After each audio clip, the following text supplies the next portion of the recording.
আসসালামু আলাইকুম everyone, আনাবিয়াস daily কুকিংয়ে আপনাদের সবাইকে স্বাগতম। প্রতিদিনের মতো আজকেও কিন্তু আমি একটি রেসিপি নিয়ে হাজির হয়ে গেলাম। দেখতেই পাচ্ছেন যে আমি কিন্তু একটি মাছ রেসিপি আজকে আপনাদের সাথে শেয়ার করব। আজকে কিন্তু আমি লাউ শাক দিয়ে তেলাপিয়া মাছের ঝোল করে দেখাবো। তো কথা না বাড়িয়ে চলুন আমরা রেসিপিটি দেখে নিই। আমি কিন্তু এখানে তেলাপিয়া মাছ নিয়ে নিয়েছি, ভালোভাবে ধুয়ে নিয়েছি। আর এখানে লাউ শাক নিয়ে নিয়েছি। আমি লাউ শাকের কচি পাতাগুলো নিয়েছি আর নরম যে ডগাগুলো আছে সেই ডগাগুলো নিয়ে নিয়েছি। আর এখানে কিন্তু কাঁচামরিচ আর পেঁয়াজগুলোকে এভাবে আধা বাটা করে নিয়েছি। এভাবে আধা বাটা করে নিলে গ্রেভিটা খেতে অনেক মজার হয় আর দেখতেও অনেক ভালো হয়। আর এখানে আমি নতুন আলু নিয়ে নিয়েছি, এভাবে কেটে নিয়েছি। এখন কিন্তু নতুন আলু পাওয়া যাচ্ছে। নতুন আলুর তরকারি কিন্তু অনেক মজা লাগে। চুলায় একটা কড়াই বসিয়ে দিয়েছি। কড়াইটা গরম হয়ে গেলে এর মধ্যে আমি সয়াবিন তেল দিয়ে দিলাম। তেলটা ভালোভাবে গরম হয়ে গেলে এর মধ্যে এখন আধা বাটা করে রাখা পেঁয়াজ আর মরিচ দিয়ে দিলাম। দিয়ে হালকা একটু লালচে করে ভেজে নিয়ে পরিমাণ মতো আদা বাটা আর পরিমাণ মতো রসুন বাটা দিয়ে দিলাম।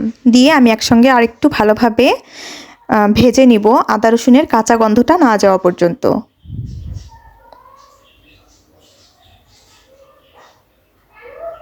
ভাজা হয়ে গেলে এর মধ্যে আমি এখন সামান্য একটু পানি দিয়ে দিলাম। পানি দেওয়া হয়ে গেলে এখন আমি এর মধ্যে একে একে গুঁড়া মশলাগুলো অ্যাড করে দিব।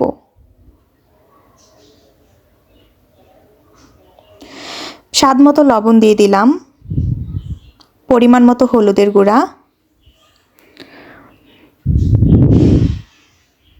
আর পরিমাণ মতো ধনিয়া আর জিরা আমি একসঙ্গেই বেটে রেখেছিলাম, গুঁড়া করে রেখেছিলাম। সেই গুঁড়াটা দিয়ে এখন আমি ভালো মতো নেড়ে দিচ্ছি। মশলাগুলোকে খুব ভালোভাবে কষিয়ে নিতে হবে।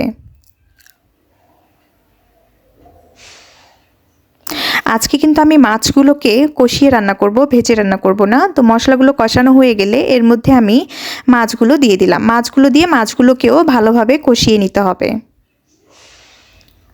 তো মাছগুলোকে ভালোভাবে কষিয়ে নেওয়ার জন্য এভাবে আমি কিছুক্ষণ মশলাগুলোর সাথে নেড়েচেড়ে দিয়ে সামান্য একটু পানি অ্যাড করে দেব।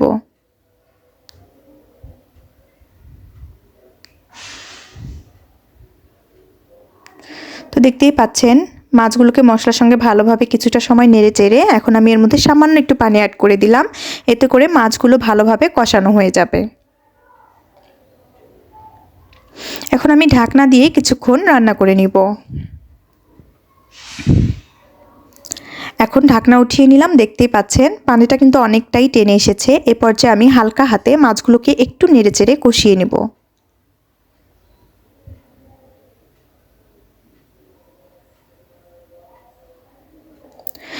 মাছগুলো কষানো হয়ে গেছে। এই পর্যায়ে আমি মাছগুলোকে আলাদা একটা পাত্রে উঠিয়ে নিচ্ছি।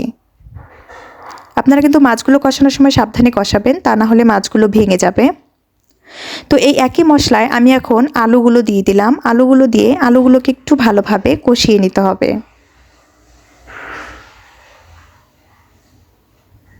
ঢাকনা দিয়ে ঢেকে দিলাম। এখন ঢাকনা উঠিয়ে নাড়াচাড়া করে দিব। তো দেখতেই পাচ্ছেন আলুগুলোকে কিন্তু আমি অনেক সময় ধরে কষিয়ে নিয়েছি। এ পর্যায়ে আমি এখানে লাউ শাকগুলো দিয়ে দিলাম। লাউ শাকগুলো দিয়ে হালকাভাবে একটু নেড়ে দিচ্ছি, কারণ এখন যেহেতু লাউ শাকগুলো দিয়ে দিয়েছি শাকগুলো পাতিলটা ভর্তি হয়ে গেছে, ভালোভাবে নাড়া যাচ্ছে না। তো এভাবে হালকা করে নেড়ে দিয়ে ঢাকনা দিয়ে ঢেকে দিব। শাকগুলো যখন কমে আসবে তখন আমি ভালোভাবে নেড়ে দিব। দেখতেই পাচ্ছেন শাক থেকে অনেকটা পানিও উঠে এসেছে আর শাকগুলো অনেকটা কমে গেছে। এ পর্যায়ে আমি ভালোভাবে নেড়ে দিচ্ছি। তো নাড়াচাড়া দিয়ে আমি শাক থেকে পানিটা অনেকটাই কমিয়ে নিব। পানিটা শাক আর আলুটা একসঙ্গে কষিয়ে নিলাম। কষিয়ে নেওয়ার পর এখন আমি এর মধ্যে ঝোলের জন্য পানি দিয়ে দিলাম। তরকারিটাতে কিন্তু আমি অনেকটাই ঝোল রাখবো, তো এখানে পরিমাণ মতোই আমি পানি দিয়ে দিলাম। আপনারা আপনাদের মন মতো পানি দিতে পারেন কম বেশি করে। তো ঢাকনা দিয়ে ঢেকে আমি কিছুক্ষণ রান্না করে নিলাম। তরকারিটাতে কিন্তু বলক উঠে এসেছে। এই পর্যায়ে কিন্তু আমি এখানে কষিয়ে রাখা মাছগুলো দিয়ে দিব। মাছগুলো দিয়ে হালকাভাবে নেড়ে দিচ্ছি।